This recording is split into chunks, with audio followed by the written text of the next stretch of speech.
Harder, not smarter. Huh. Hmm? Quote of the day.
For the Form 6 on the homework report. Sure. Time. Mhm. You want us to write like the full page report for it? No. So it's basically like if you were to email, like send an email to your boss, just to kind of update. Okay. We'll talk about it today. Okay. All right.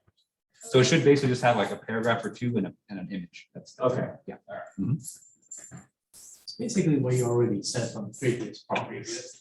Yeah, you can just copy and paste it to there if you want. Yeah. And so it should be like a quick summary.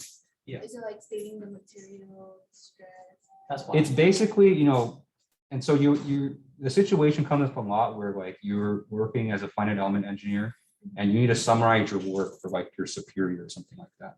And so they don't want to know all the details of what you did, but they should know kind of the main points of the main conclusions of your FEA results. That's kind of the idea behind it. And a picture, right? And a picture.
Yes, yeah.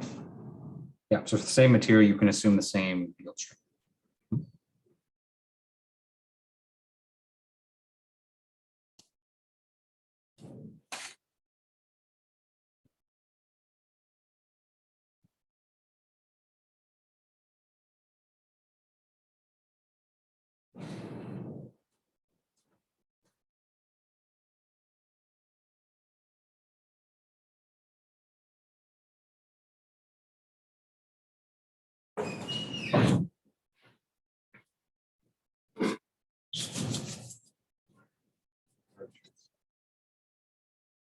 Sorry. Hang in there.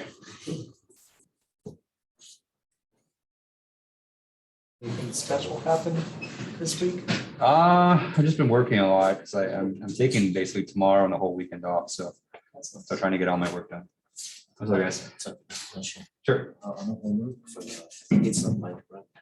Yeah. So, I'm sure. You really thought, could you close? No, the door? you should do that.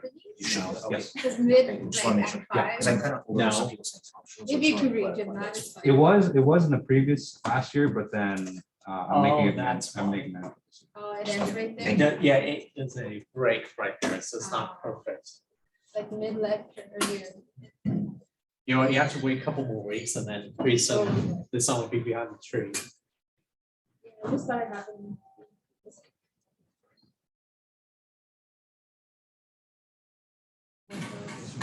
Unless I break the thing and move it, but then. No.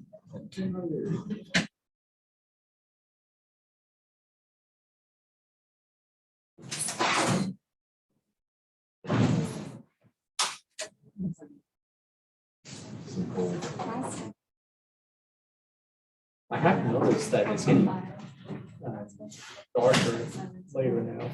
Oh, I'll give it up. I figured out why.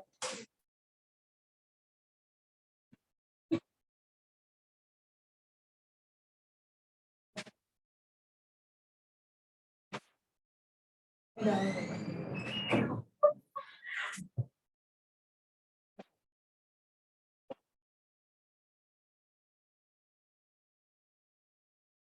Well, at least it's not ungodly hot anymore.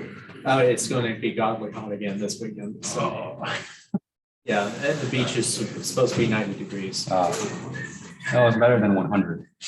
Well, out here, I don't know. Mm. It's like always 10 degrees difference, so. If there's wind, that makes a huge difference. You get it? Bro?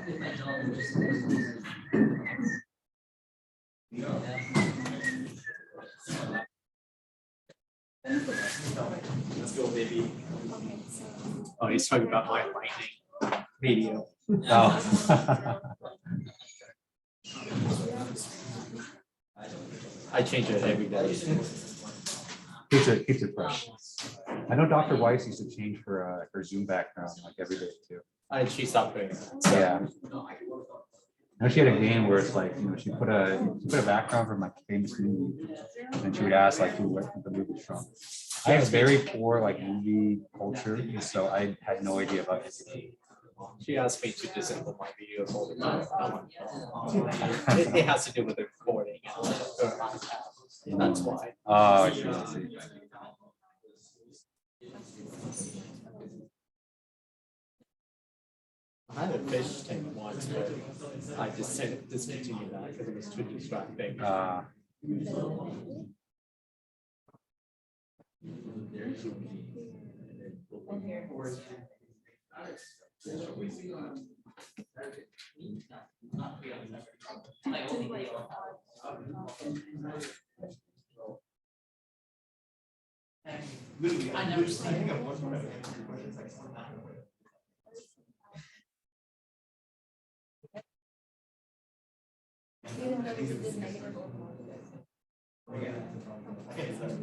When you say it was 100 pounds, I was looking at what was the average weight for teenagers, and it's actually is 100 pounds. So I'm like, oh, that's what it shows up.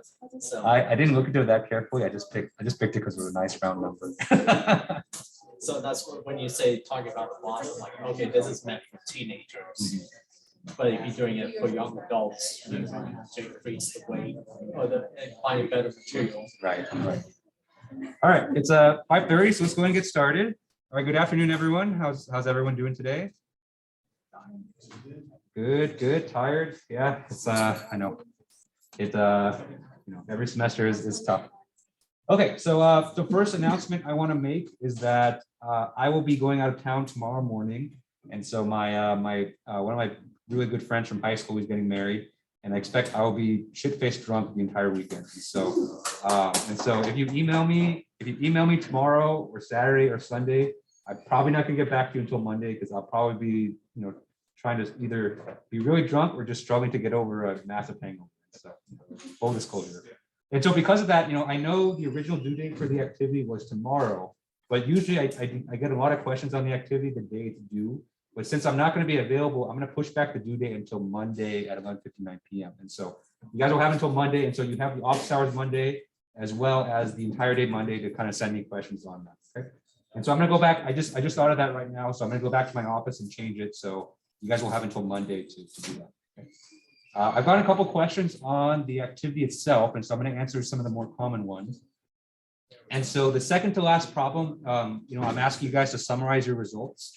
And so for that problem, I think in the problem statement, I asked you to write a page. It doesn't have to be a full page, but imagine you're kind of in a situation where you ran the simulation, you're kind of the FEA engineer for your company, and you need to summarize the results and inform either your manager or the manufacturer about it. And so try to kind of condense all the information you got from the simulation into maybe a couple paragraphs. Make sure you state how you set up the simulation, at least some details, just to make sure that they know that what you're doing is legit. And then make sure you have some statements about what your principal conclusions are.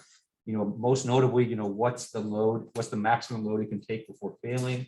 What direction is the load, things like that, and then include a picture as well. And so think of it as a very professional email that you're writing to someone. So that's kind of what I had in mind. And the reason I'm having this, and so all the activities from now on will kind of have that portion of the activity. The reason I'm having this is because for the midterm project and the final project, I'm going to have you guys write a full-on technical report about your finite element analysis.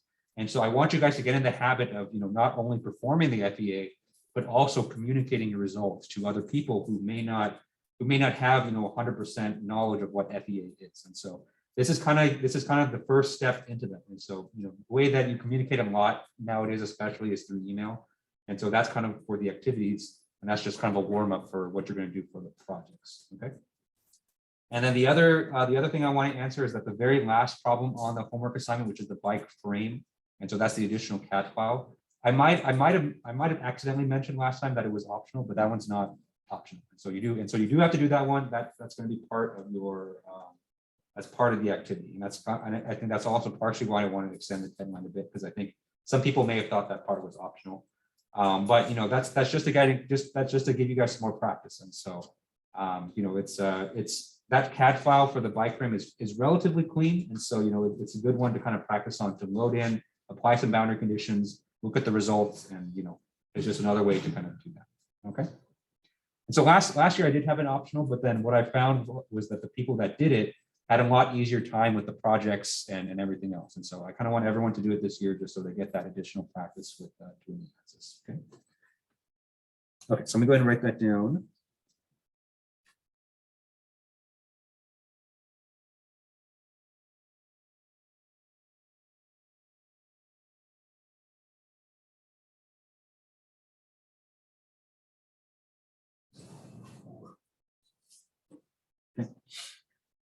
And so if I said something different before, or if it says something different in the activity, then I overwrite all those things. And so that part there is not optional. But for that one, there's not as much I want you guys to do in terms of modifying the parameters. I basically just want you to just run a single simulation on it and show me the results.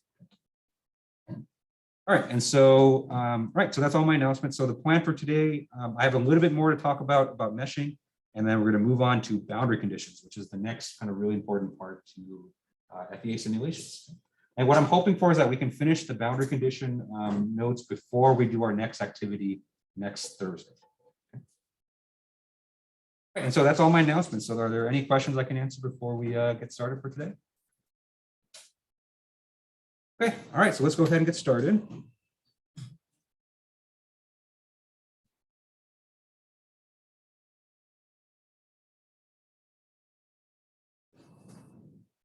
right, so let's talk about mixed meshing. Okay. All right, and so I think last Tuesday we concluded by talking about element order, and so that's an important part of meshing. But another useful skill to know, especially as you're using kind of a software like ANSYS, is this idea of mixed meshing, which is applying different meshing settings to different regions of your geometry.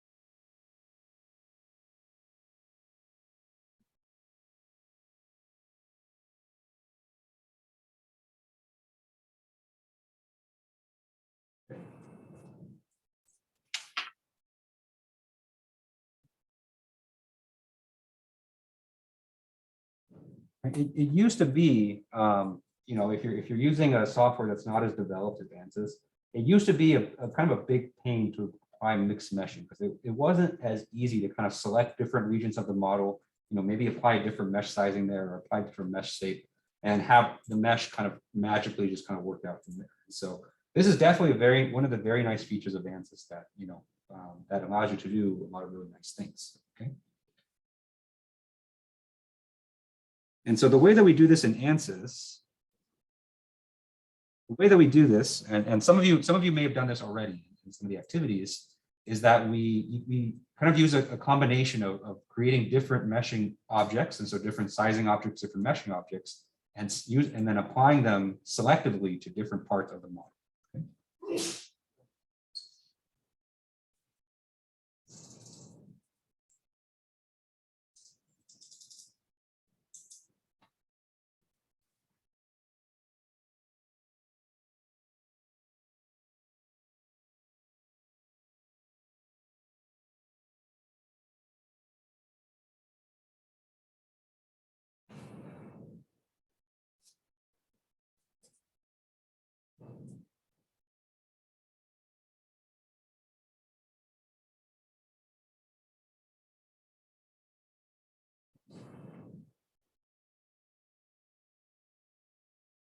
Okay.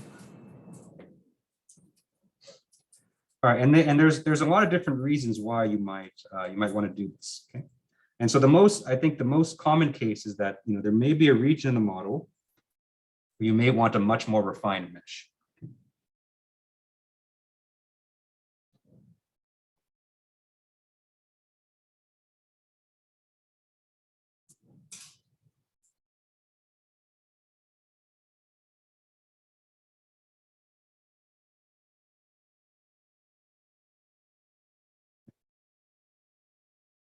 And so some regions where you might want a more refined mesh are areas where you have stress concentration.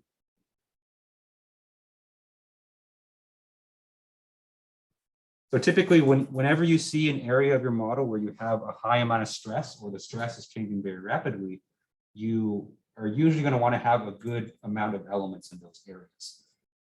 Just because those high stress values can be a little bit difficult to compute if your mesh isn't fine enough. And so you really want to concentrate a lot of mesh density in those regions. Okay.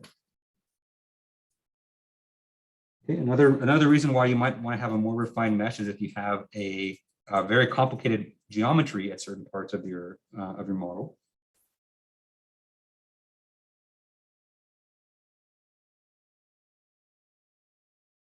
Okay. Most notably, if your geometry has lots of fine features, and those fine features are actually important to the structure of the model, then you're going to want to have a more refined mesh in those areas, just to make sure you capture that as accurately as possible. Okay. Right. And so one example, let's take the bike crank. So let's kind of take it to the extreme. So let's say, because the bike crank kind of has this kind of shape to it just like that, okay? And so probably what a lot of you have noticed that if you apply a perpendicular or bending force to this, then what you have is a stress concentration kind of near the middle of the crank right here, because you have kind of the material here is much thinner. Okay?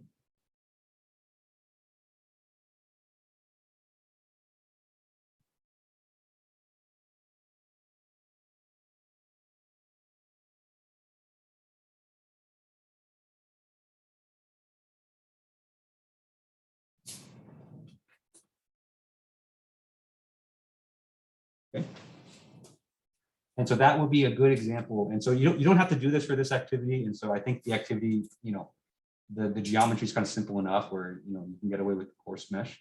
But, more sophisticated cases like this where you have stress concentration, that's going to be where you want to have the mesh refinement. Okay.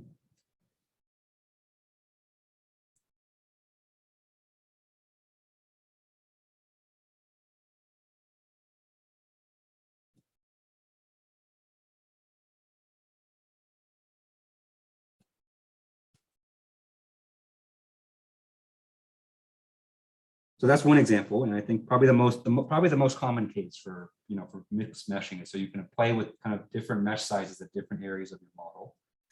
Another example could be that maybe certain regions you want to have different element shapes.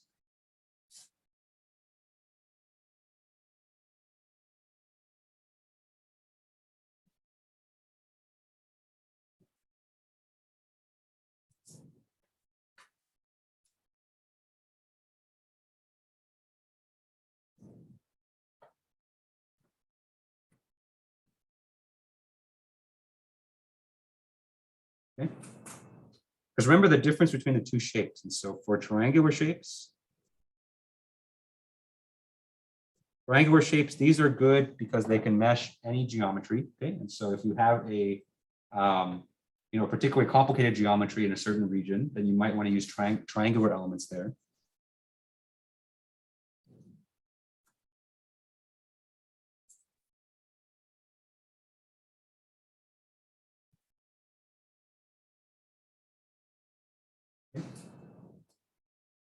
Triangles are good for meshing complicated geometries because you're guaranteed to get a triangular mesh no matter what.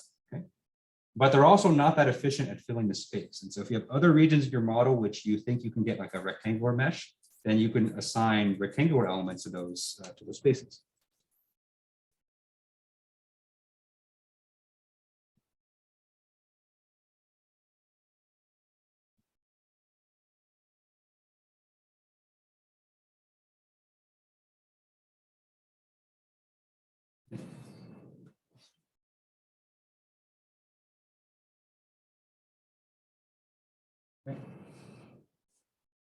And so as we do more and more activities, particularly in activity 4, we're going to make use of these different meshing, meshing settings and apply them to different parts of the model so that you get kind of the most efficient mesh as you can. Okay?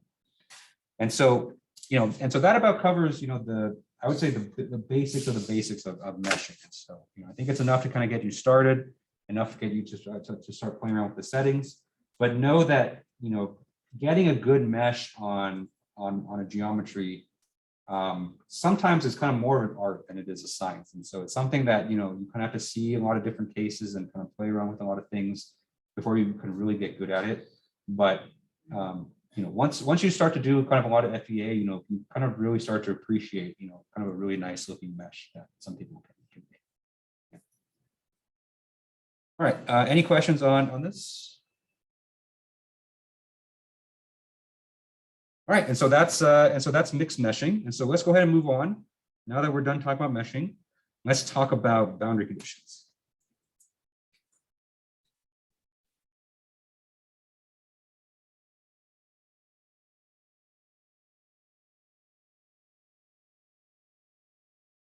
Okay. All right, so boundary conditions, what I always hope, coming into this class is that, you've at least heard of the term boundary conditions before from previous classes, because boundary conditions are used for a lot of other cases in engineering besides just FEA. Okay.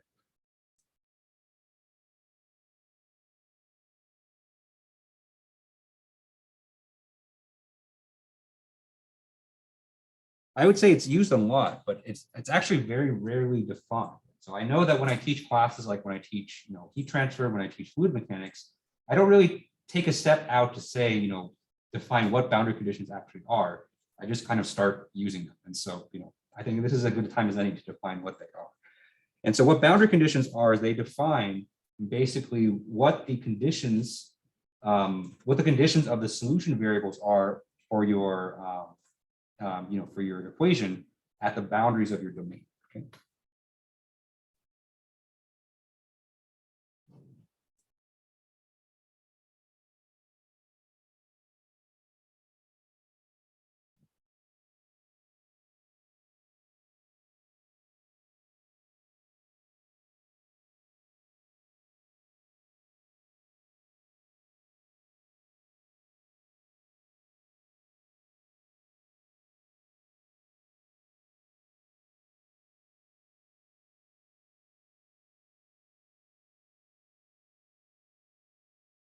Okay. And so think about the boundary conditions that we've supplied so far in our ANSYS activities. Okay? And so our ANSYS activities, we've done static structural simulations. And so we know that for structural simulations, the primary solution variable is the deformation or the displacement. Okay?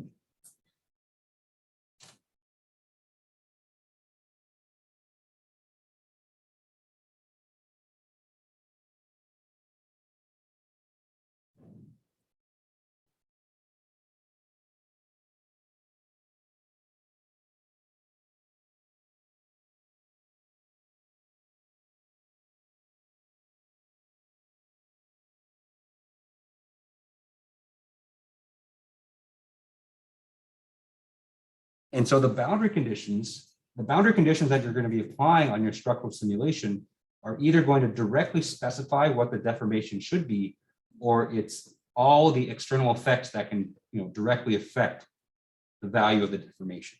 Okay. And so as an example, one boundary condition that we've been using for every activity so far is a fixed constraint.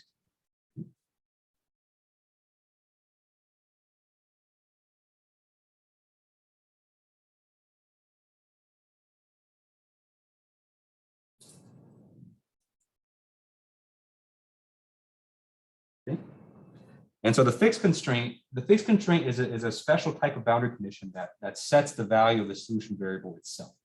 And so in particular, it sets the deformation equal to 0 at the locations of the fixed constraint, okay, because it's fixed.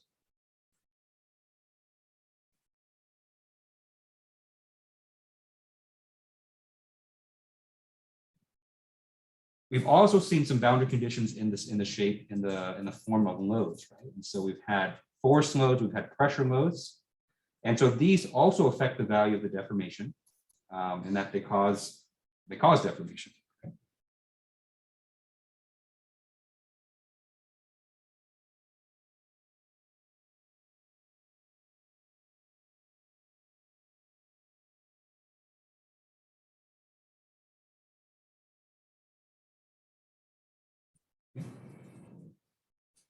And so both of those are considered boundary conditions because they're effects that occur at the boundaries, at the exteriors of the domain, and they directly affect the values of the solution variables there.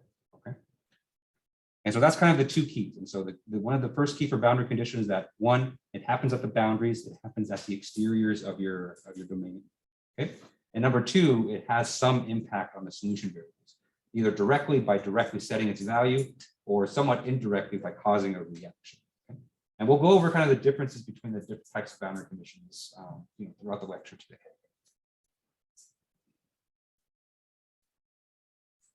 Okay. Any questions on this so far? All right. And so that's kind of the physical, I would say the kind of the physical motivation of what boundary conditions are.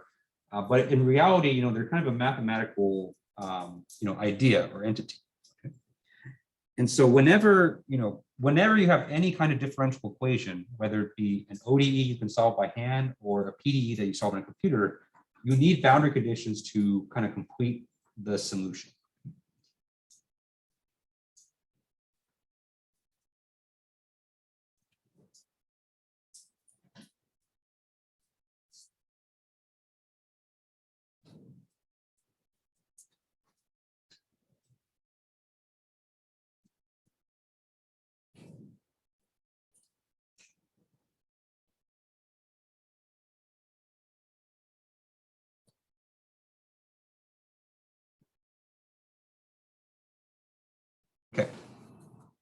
And so I'm going to do kind of a very simple boundary or some very simple differential equation here. And so hopefully, you know, this process is familiar to you, and I'll kind of highlight what the boundary conditions are. Okay.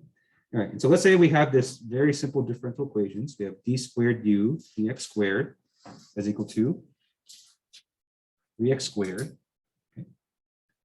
And so here we want to solve this ODE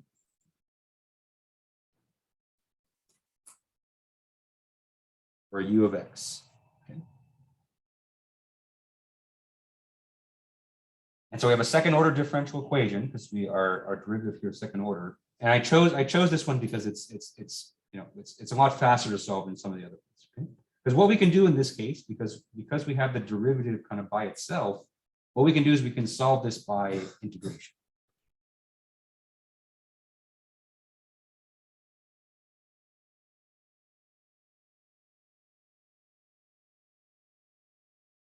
And so I'm going to go fairly fast through this because, you know, this is not a differential equation class, but I do want to kind of make the point of, you know, what the boundary conditions are and what purpose they serve. Okay. All right. And so I'm going to go ahead and integrate this.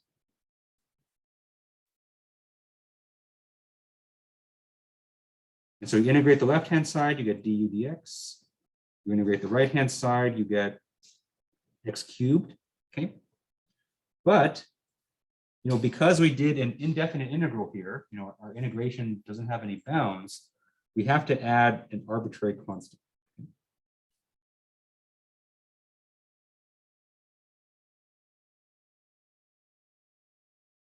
Right?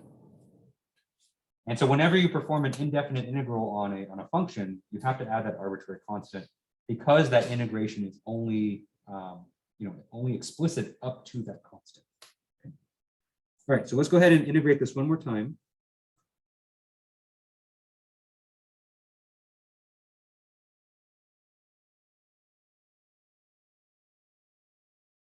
We integrate this one more time, we get u of x is equal to 1/4 x to the 4th plus c1x plus c2.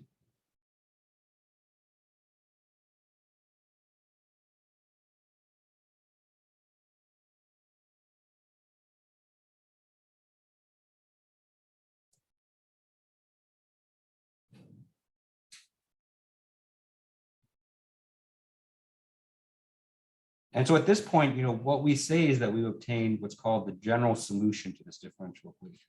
Okay? We have kind of the general form for the solution, but we don't have the full solution yet because these both C1 and C2, you know, these can be literally anything. So these are arbitrary constants. And so they can be anything from, you know, 4 to 0 or 6 or, you know, 11, 11.1, 11.2, you know, these can literally be anything. And so we don't know what the full solution is yet until we specify the values for these arbitrary constants.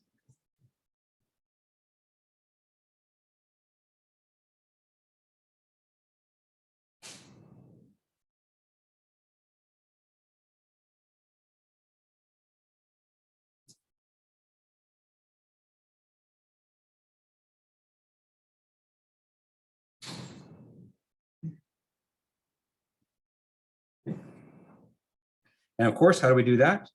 We specify their values through boundary conditions. In particular, in this case, we're going to apply 2 boundary conditions.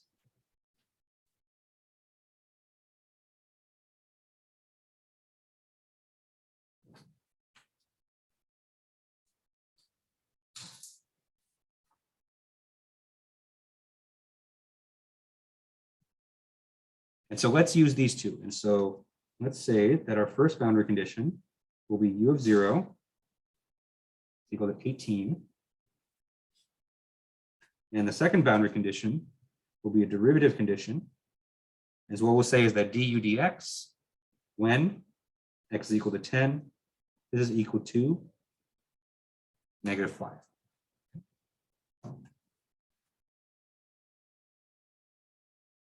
And so what we're going to do is that we're going to apply these boundary conditions to the general solution to solve for the values of C1 and C2. So let's start with the first one. And so when we apply the first condition says that when u our function u, and we set x is equal to 0, then that will equal 18. Okay. Right, so let's take our solution for u of x here and plug x is equal to 0 wherever we see x. Okay. So we have 1/4, then we have an x to the 4th, and so x to the 4th will be 0 to the 4th. Okay. Plus c1 times x, and so that's going to be c1 times 0 plus c2. And so that's going to equal to 18.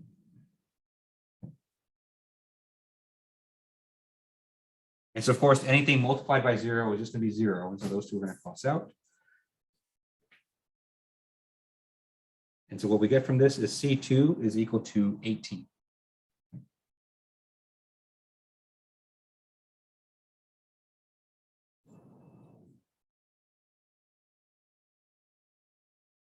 Okay. And so that's the first boundary condition. And so that gives us one of the unknown values. And so now let's apply the second. And so our second boundary condition says that du dx at x is equal to 10 is equal to -5. Okay.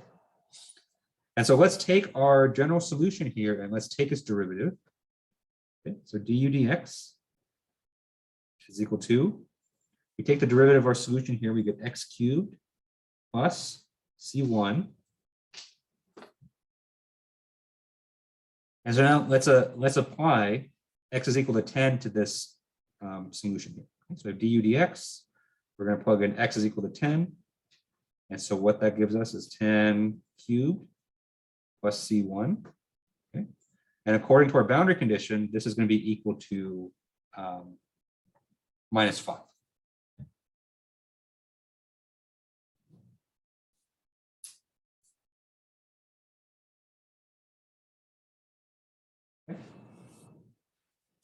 All right, and so from here we just have to cube the 10, and so we're just about there. And so 10 cubed is 1,000 plus C1 is equal to -5. We subtract 1,000 from both sides, as we get C1 is equal to -1,000.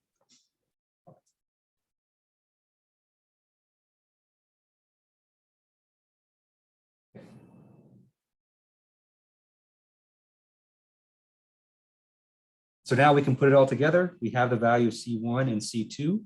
Let's go ahead and plug those into the general solution. And what we get is u of x is equal to 1/4 x to the 4th minus 1005x plus 18. This right here, this is our complete solution.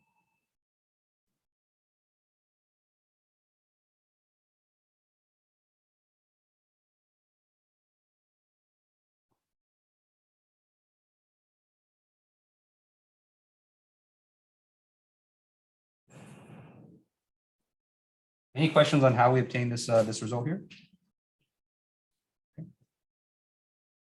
All right. So I didn't show that to you just to bring back bad memories or to remind you of differential equations.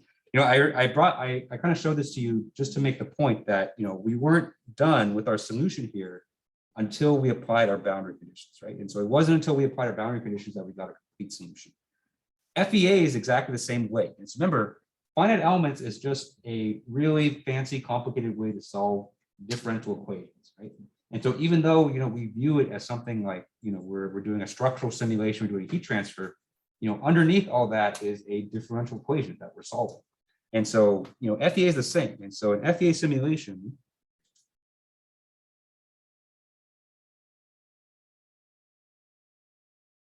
is not complete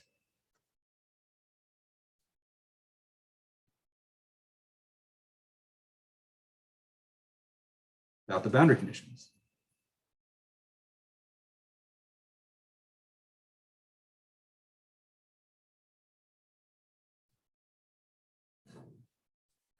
Okay. And in fact, even in ANSYS, and so even if you create a beautiful mesh for your geometry, ANSYS will not let you run a simulation until you apply the boundary conditions. Okay. And physically, it makes sense because boundary conditions are all of the external effects that are acting on your model, okay? And so one way to view your FEA simulation is that you want to view how your geometry with its, geometry, with its material properties, how they're reacting to all the external loads and all the external constraints. Okay?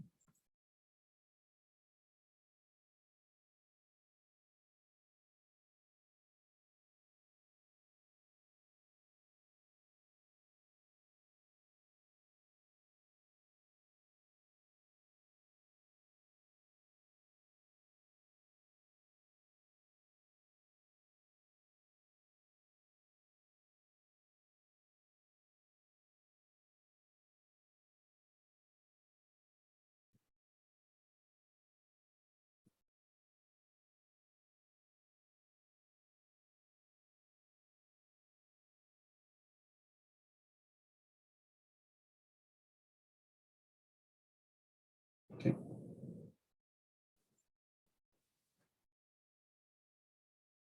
Because without external loads and constraints, there's actually nothing really interesting to look at. Okay. And so, as an example, for those of you in the classroom here, if you look at that eraser there, that's just chilling on the on the ledge, right? It's not doing anything because there's no external loads being applied to it.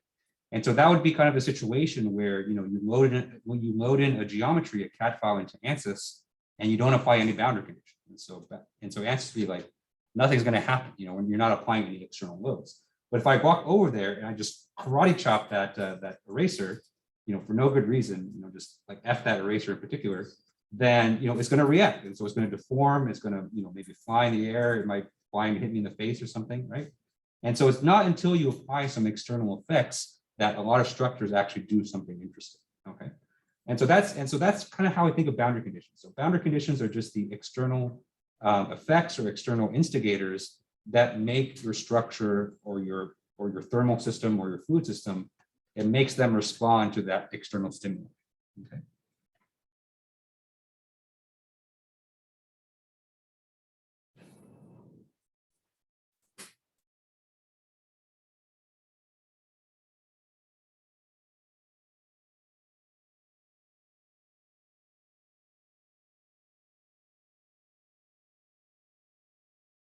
Okay.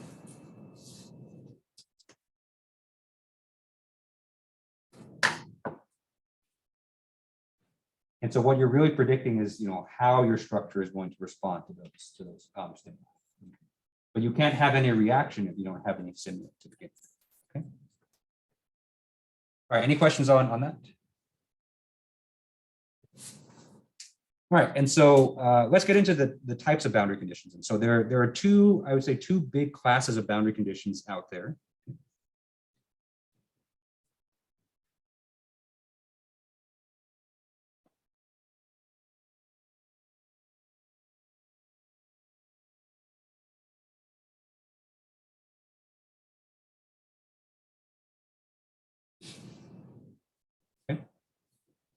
And so the first type of boundary condition is called what I call constraint type boundary conditions.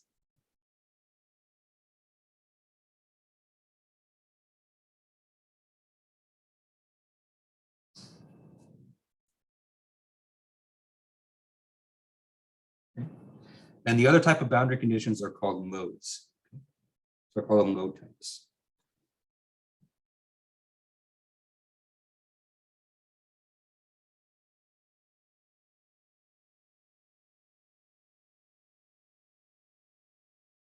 Okay. And so they each kind of serve kind of a slightly different purpose, although they're all boundary conditions. And so, but I categorize them this way because, it's good to kind of think of them a little bit separately. And so I'm going to go through each of them one by one, and we'll talk about, what are some common examples of these, what effects they have on your model, and what they look like in mathematical form. Okay. All right, so let's start with the constraint type boundary conditions.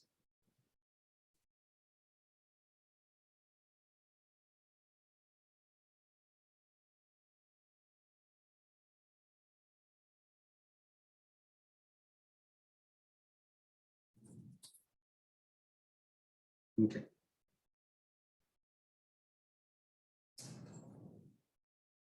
All right, so constraint type boundary conditions, and so by the way, this is a name that I kind of give them, and so you might see other people call it this, but I call it that just because I think it's the easiest way to think about them. And so constraint type boundary conditions get their name because they constrain the primary solution variable to have a specific value. Okay, and so another way you can say that is that they directly specify or directly set the value of the primary solution variables. Okay?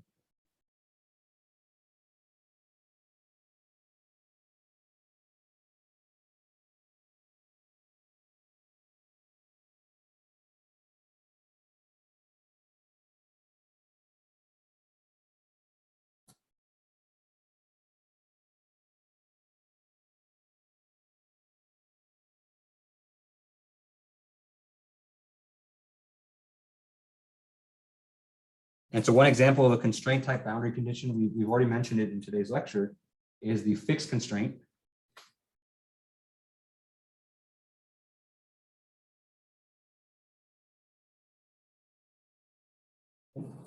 And so the fixed constraint, it basically forces the deformation or forces the displacement to have a value of 0 wherever the fixed constraint is applied.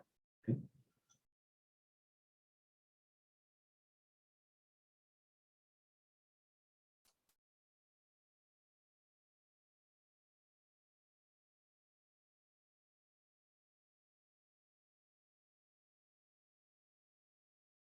Okay.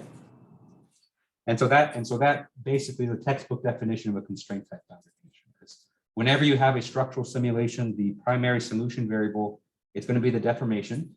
And so any type of boundary condition that directly specifies that the deformation should equal this, that's going to be a constraint type boundary condition. Okay.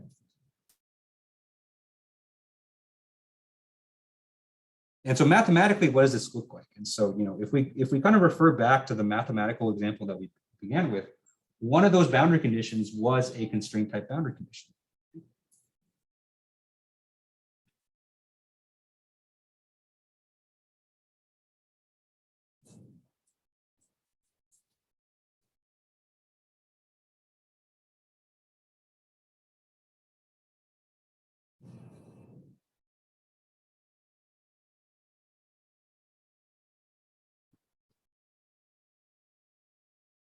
Okay.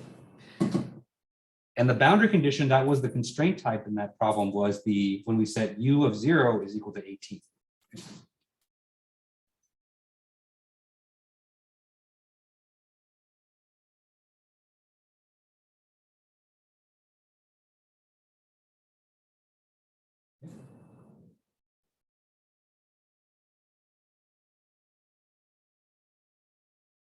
And so from our mathematical example, the primary solution variable there was u, right? So whatever u was, right?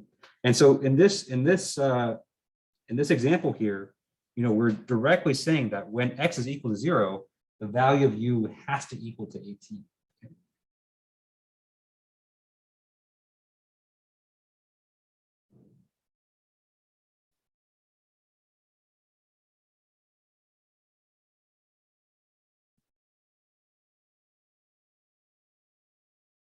Okay.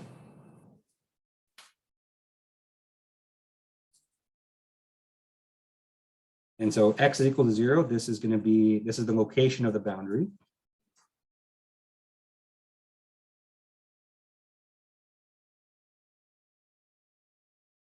Okay. And then 18 here is the specified value. Okay. And so that's the value that we're specifying. We're constraining the value of u to be, at that location. Okay.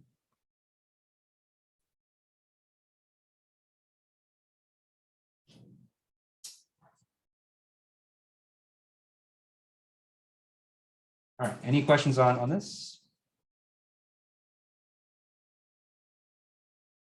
All right. So just some trivia, and so just in case you come across this term, in scientific papers or something. Another term for a constraint type boundary condition is called a Dirichlet boundary condition.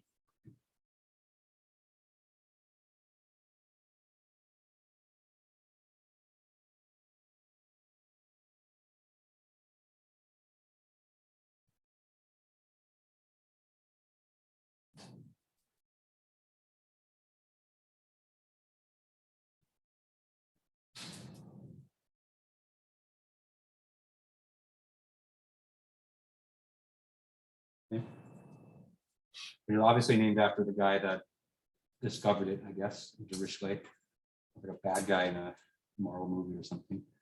But yeah, so that's that term. I sometimes I'll say Dirichlet just because I kind of, you know, just the way I've learned it for years is as Dirichlet boundary condition. But I'm going to try really hard to call it constraint types. I think that's more indicative of what these conditions are. Okay, but in case I say Dirichlet, that's kind of what I mean by that. Okay.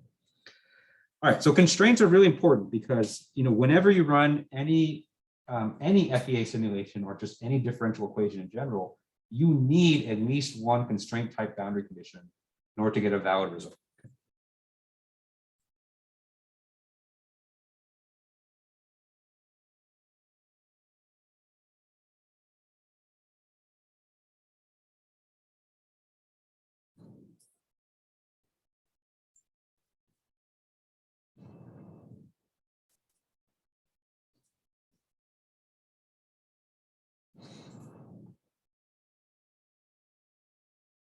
Okay.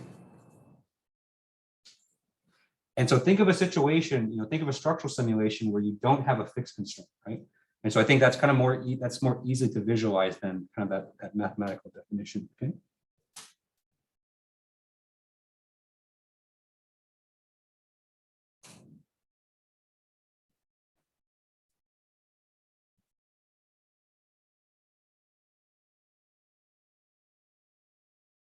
Okay.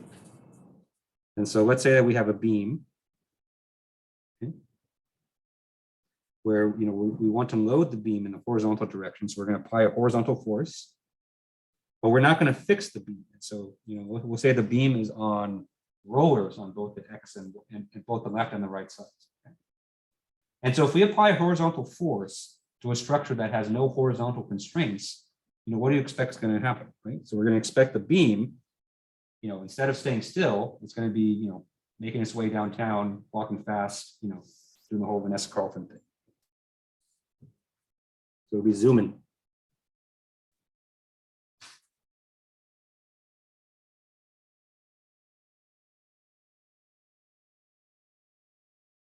Okay.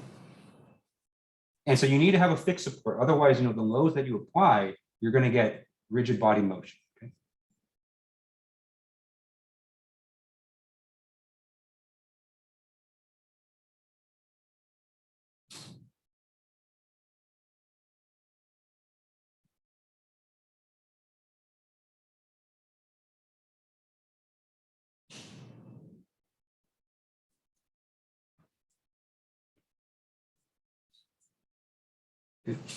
And that's usually not what we want.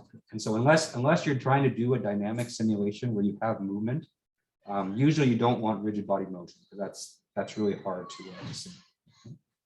And so, you know, for static structural simulation, there should always be a fixed support somewhere in the model. You know, otherwise you're not going to get a good result. And we can show this mathematically too. And so, you know, mathematically, you know, the way you can think of the fixed support is that it provides a good reference point from which all the other solution variables are computed relative to.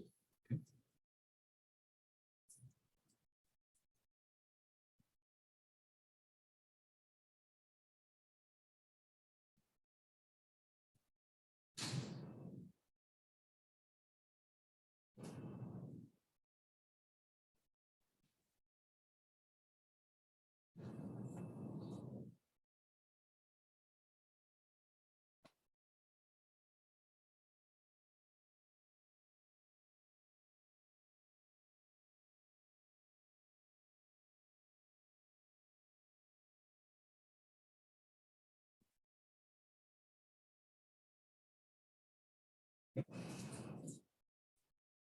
And so if we try to solve our first mathematical example without a fixed constraint or without a constraint type boundary condition, you'll see that it's actually impossible. And so it's actually impossible to get a complete solution without a constraint. Okay. And so let's take a look at that. You can see mathematically, you know, what's going on. Okay. And so if you recall, our general solution to our first example here was u of x is equal to 1/4 x to the fourth plus c1x plus c2. Okay.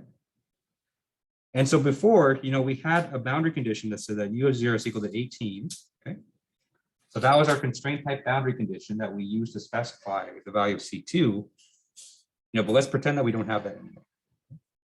And so let's change the boundary conditions to be all, derivative type. And so let's say that instead, now we have these two boundary conditions. So du dx at x is equal to 0 is equal to 0, and du dx at x equal to 10 is equal to -5. Okay, so the second boundary condition is the same as before, but now our first boundary condition is changed from a constraint type to a derivative type, which is basically a load type. Okay, and so if you were given these two boundary conditions, it's actually going to be impossible to solve this differential equation. Okay, and so let's try applying both the boundary conditions. And so we know, just so I don't have to redo it, we know that when we apply this boundary condition, we get that C1 is equal to -1,005. Okay. And so with that in mind, let's apply that to, let's now apply the first boundary condition here. Okay. Right. So we know that du dx is equal to x cubed plus C1, right?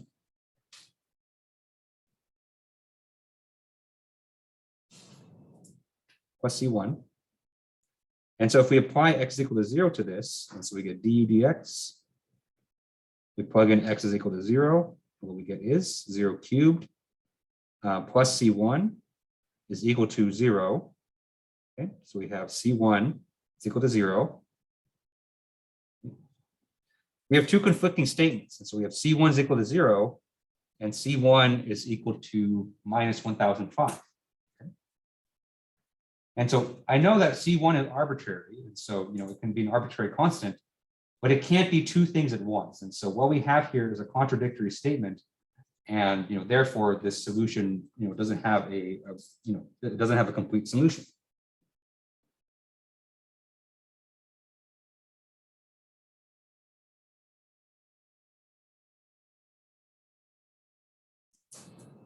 Okay. Not only do we have conflicting values of C1, but you can see here that we don't have any information about C2 at all. So C2 here remains arbitrary. I don't know why I said that.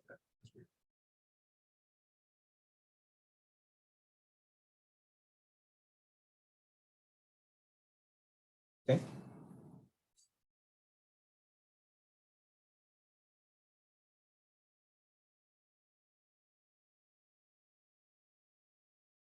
And so therefore, we don't have a complete solution. Okay.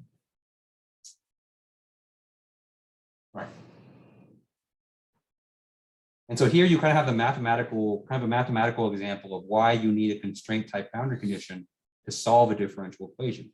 Otherwise, you're always going to have this kind of arbitrary constant, okay, kind of floating around, and there's going to be no way to specify its value. And so in other words, we have no reference point for defining our solution relative to. Okay? And so the constraint type boundary condition gives us that reference point. All right. Any questions on this? Yeah.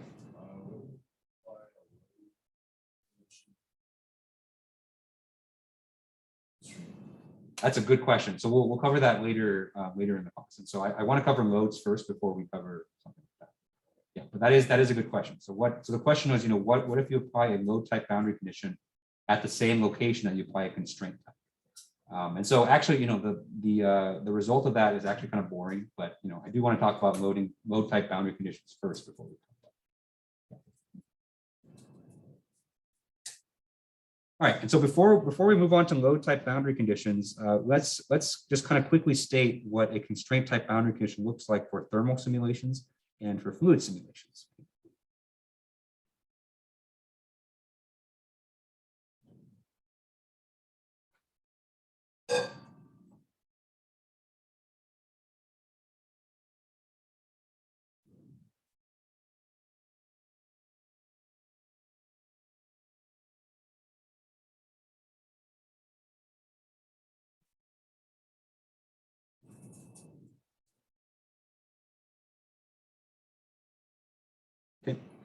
And so for thermal simulations, the constraint type boundary condition will specify the temperature.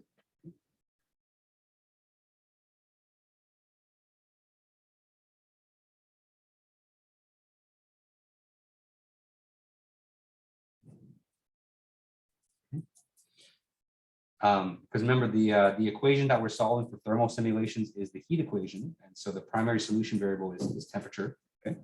For fluid simulation,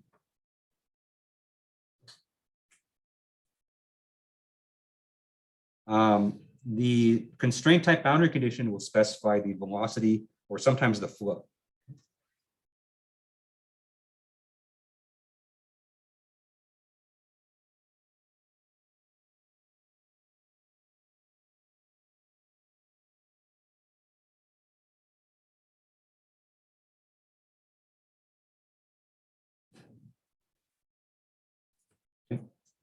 Because remember, for fluid simulations, we're specifying, I mean, the equation we're solving is Navier-Stokes. And so the primary solution variable there is velocity. Okay. And by the same offshoot, flow rate, volumetric flow rate is computed directly from velocity. And so sometimes you'll see, for a lot of fluid simulation, they prefer to specify the flow rate. And so flow rate's the same way. So flow rate basically specifies what the velocity should be. All right, and so that's constraint type boundary conditions. So now let's go over load type.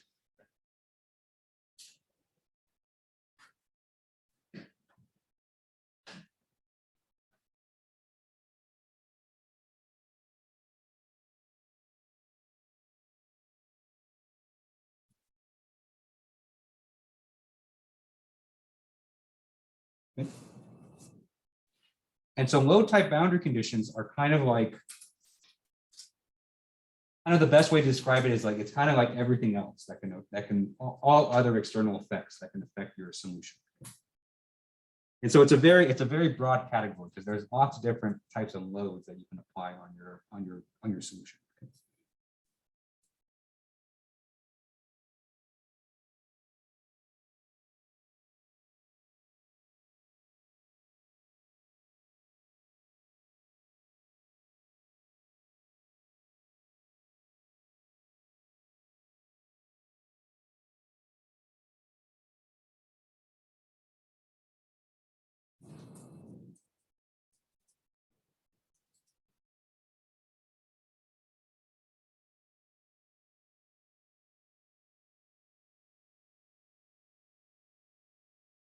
Okay.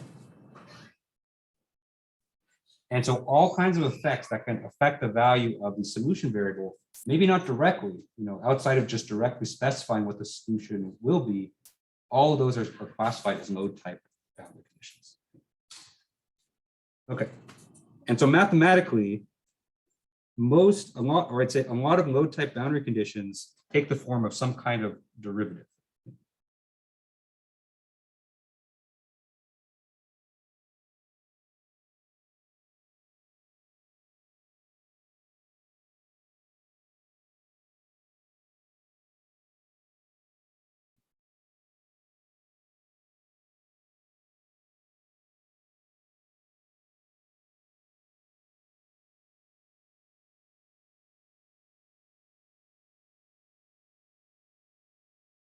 Okay.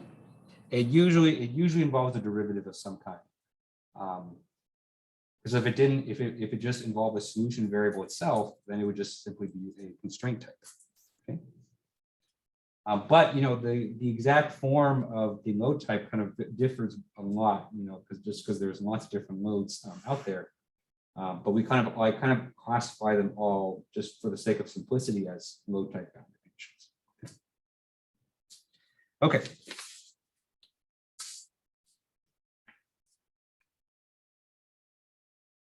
All right, and so let's start with kind of the mathematical example, and then we'll talk about some of the more kind of physical examples of this that you can apply. Okay.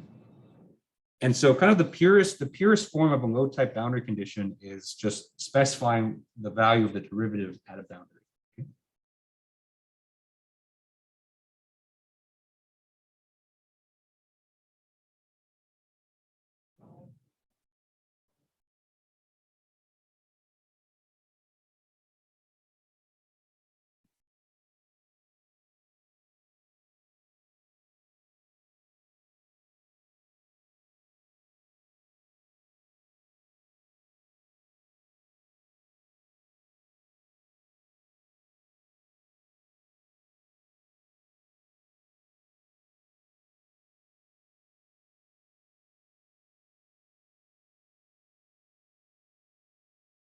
And so we saw that in our mathematical example. So in our mathematical example, we had du dx at x is equal to 10. This is equal to -5. Okay? And so, let's kind of break this down. And so here, here is we're directly specifying the value of the derivative.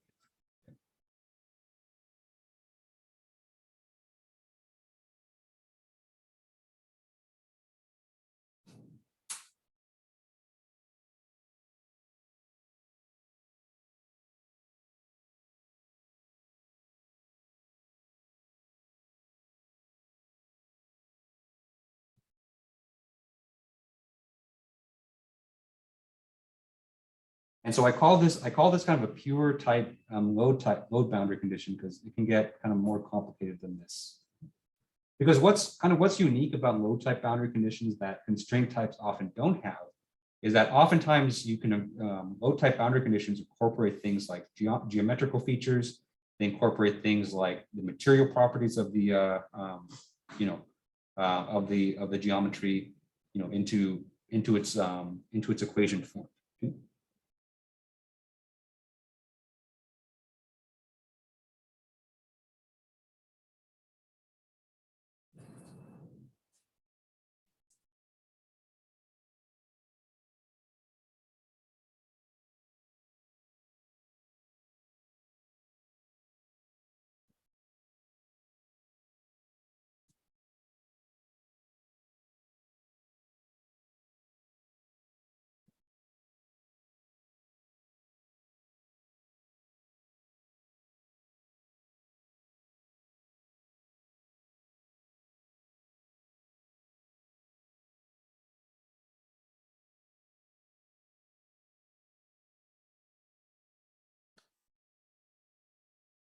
Okay?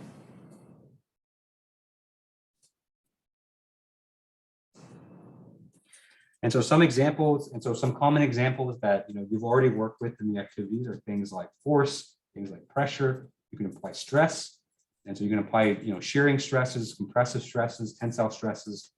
All of those kind of fall into load in the category of load type boundary conditions. Okay?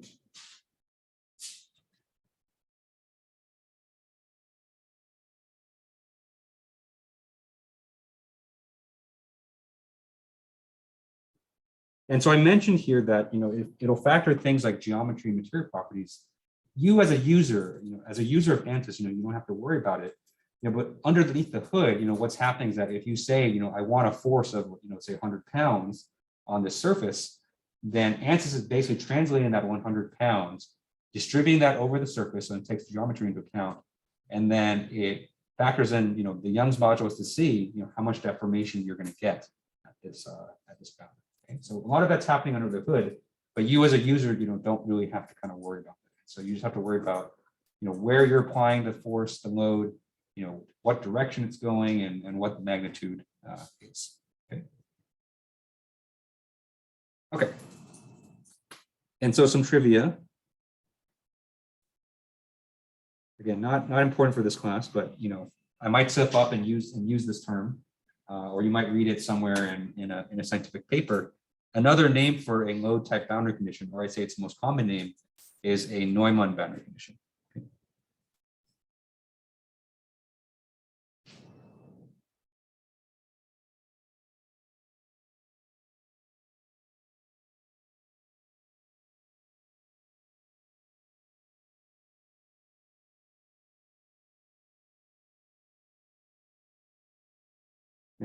So I might slip up every here and there, and instead of saying a load type boundary condition, I might say Neumann condition, but that's what I mean.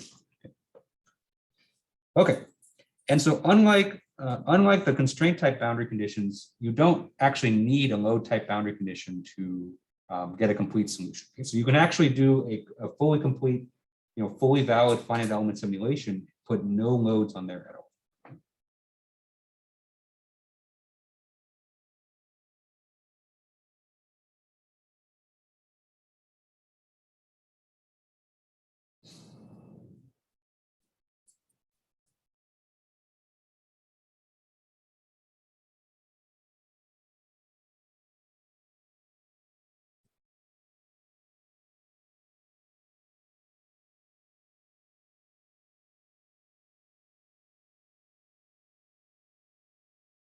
Okay.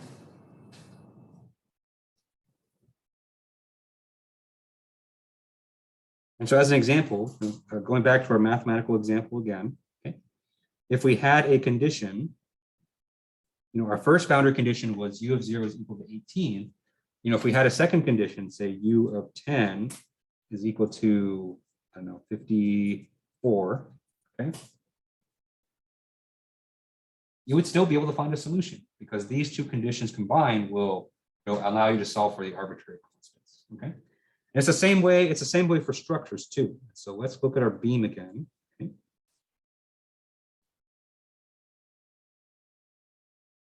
I'm going to fix it this time. Okay, and so if you look at a simply supported beam, okay, and so we have one kind of constraint here already. And so from this fixed support right here, we can say that u is equal to 0 here, or the deformation is equal to 0 on the left side. Okay.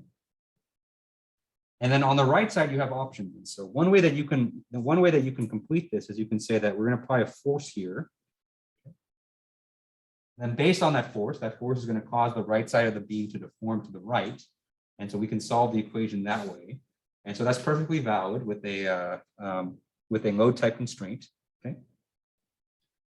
Right. And so applying a force would be a load. But another way that we can specify this is say that, on this side, we can directly specify that this deformation here is going to be equal to something like 3.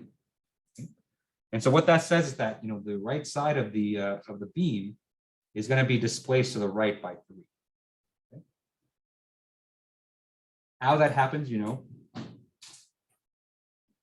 it just happens, I guess. Someone grabbed it and pulled it. And so instead of applying it as a force, we apply it as a constraint. Okay? So we have a constraint. So constraint on the left, constraint on the right.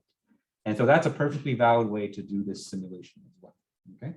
And so it doesn't have any loads, but you're still able to solve for a finite element solution because you can solve for a solution to the underlying differential equation. Okay. And so you don't need loads. But I would say in 99% of the time when you're doing what I call practical FEA, which is what we're doing in this class, most of the time you're going to be applying a load on your model. Okay.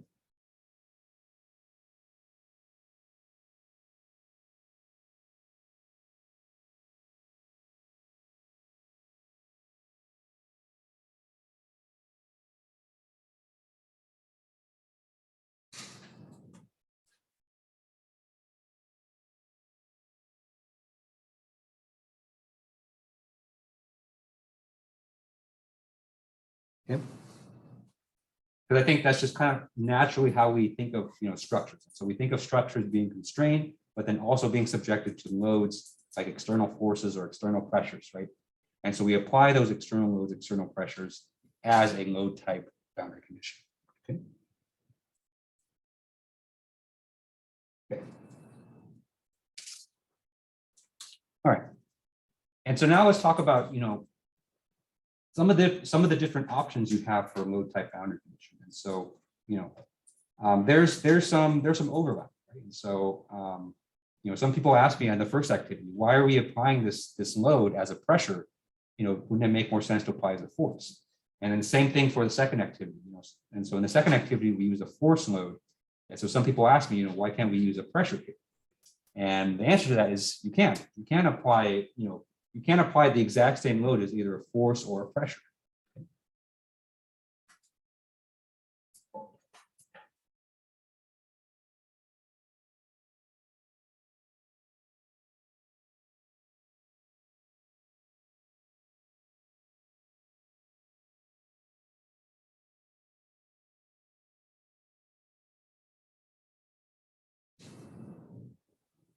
Okay. Right, and so you can specify a load as a force or as a pressure. The values will be different because you want to make sure that what you're supplying is going to be physically consistent with each other, but they can be substituted for one or the other. And so what I always recommend people is that you don't have to specify your load as one way or the other. You should specify the load in the way that makes the most physical sense to you.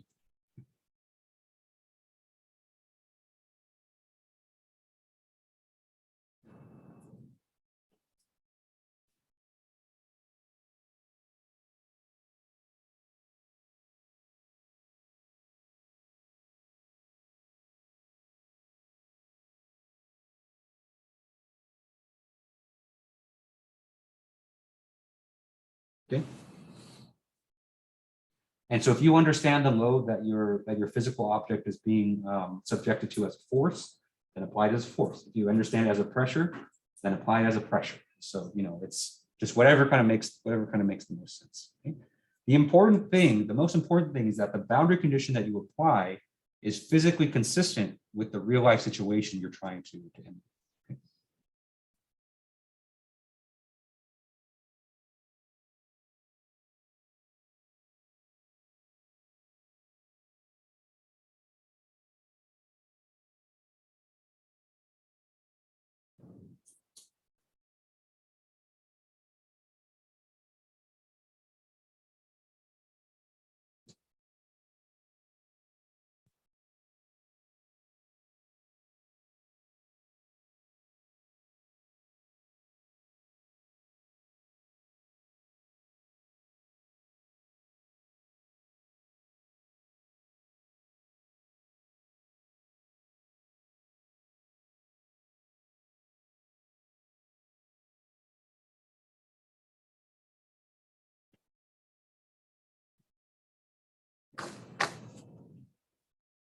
All right, any questions on this? Okay. All right, a couple minor points before we wrap it up for today. So first, let me answer Kevin's question about, you know, what happens when you apply a constraint type boundary condition and a load type boundary condition at the same location.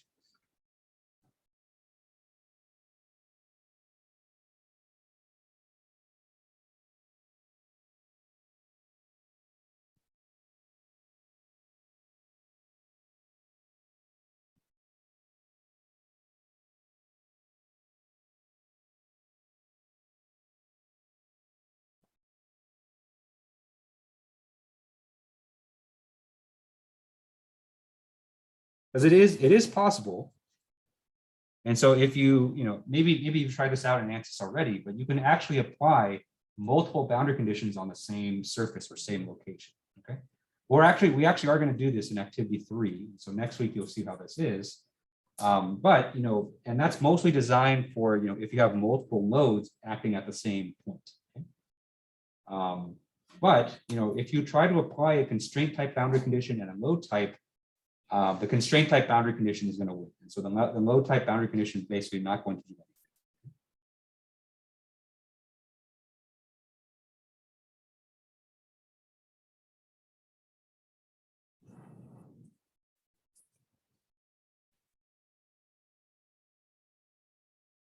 anything. Okay? And so illustrating this is quite simple. So if we look at our beam again, okay, and so let's say that you have a fixed support here. The other side, you have a roller support.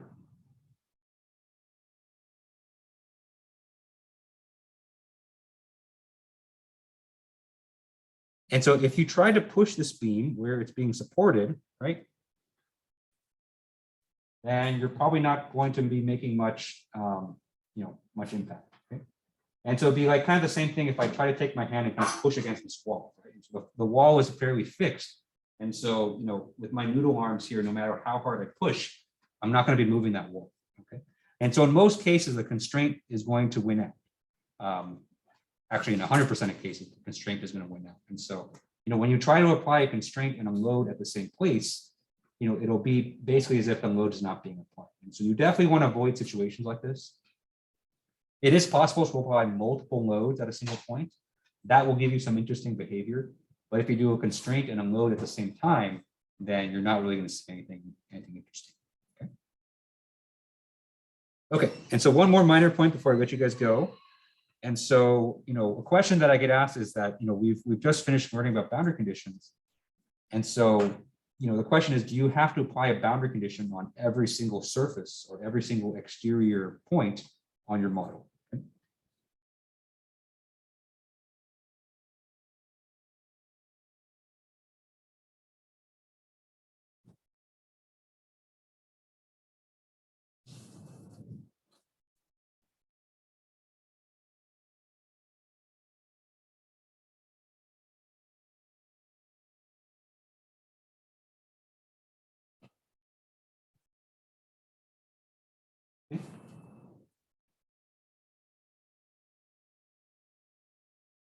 And so in our 1D case, our mathematical example, we technically did. And so in 1D, you just have two boundaries, right? You have the left boundary and the right one.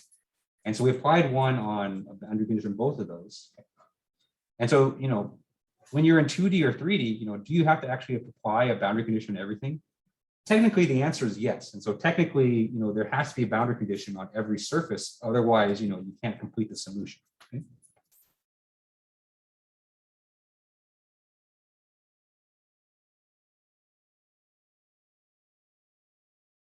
And so there has to be a boundary condition on every surface, because just so the solution knows what to do once it reaches that surface.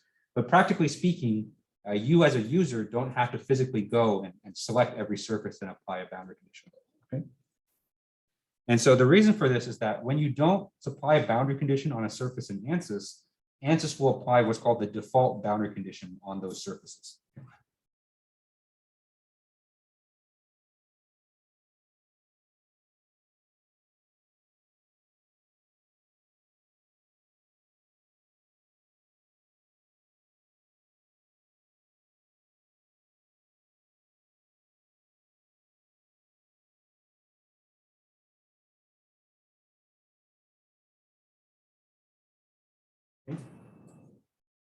And the default boundary condition is actually a load type. Well, it's technically specified as a load type, but it's a non-load type. And so the load type, and so the default boundary condition is what's called a stress-free boundary condition. Okay.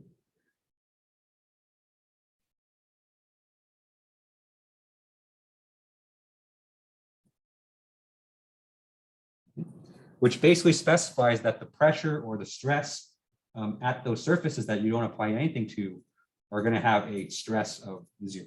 Okay.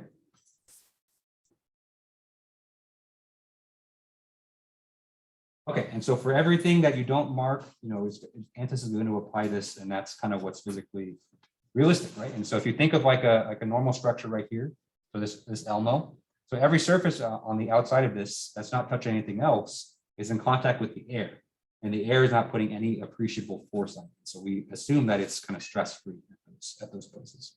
Okay. All right. Any final questions before we wrap it up for the week? Okay. All right. So that's all we got. That's all I got for today. So thank you everyone for coming. I will see you guys next week, hopefully, if I survive this weekend. And then have a great weekend, everyone.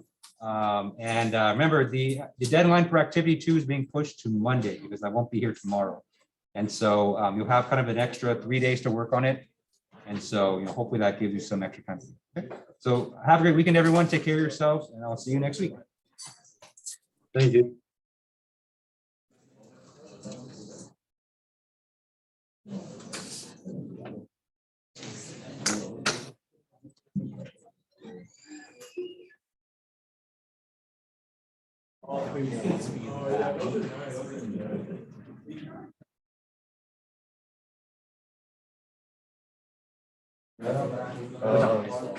So for on the homework, when it said fail, is that considered when you pass? There's a factor of safety too. Yes. Is that considered when you pass the?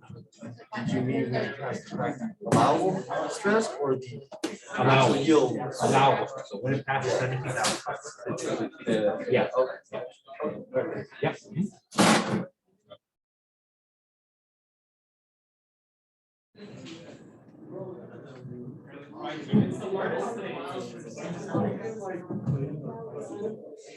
Julio, any final questions before I wrap it up?